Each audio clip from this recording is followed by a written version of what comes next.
Այս դիզայները կորցրեց իր ատելյեն Բեյրութի պայթյունի ժամանակ։ Բայց հենց հաջորդ օրը շարունակեց ստեղծագործել։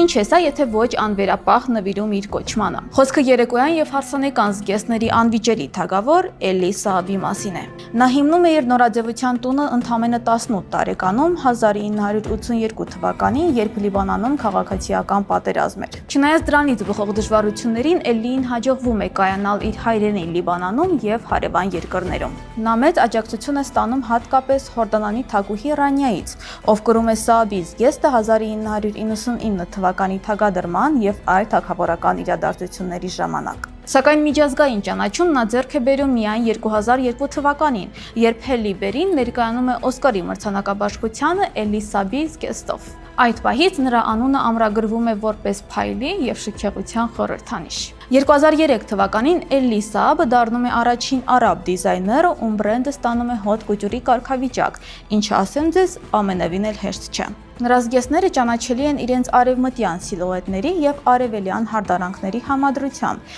ինչպես նաեւ ասեղնագործությամբ, Սվարովսկի բյուրեղներով, ժանյակով ու թագավորական շղարշներով։ Էլլի Սաաբը գերակշռում է նաեւ հարսանեկան բարձր նորաձևության ոլորտում։ Աշխարհի հազարավոր հարսներ երազում են հագնել հենց Էլլի Սաաբի հարսանեկան զգեստ իրենց կյանքի ամենակարևոր օրը։ Այսպիսով Էլլի Սաաբի զգեստները այն հազվադեպ դեպքերից են, երբ իրականությունն ավելի գեղեցիկ է, քան երազանքները։ Իսկ դու չմոռանաս հավանել այս հոլովակը, հետևել իմեջին եւ մեկնաբանություններում նշել, արդյոք կցանկանաս կրել Էլլի Սաաբի զգեստներից։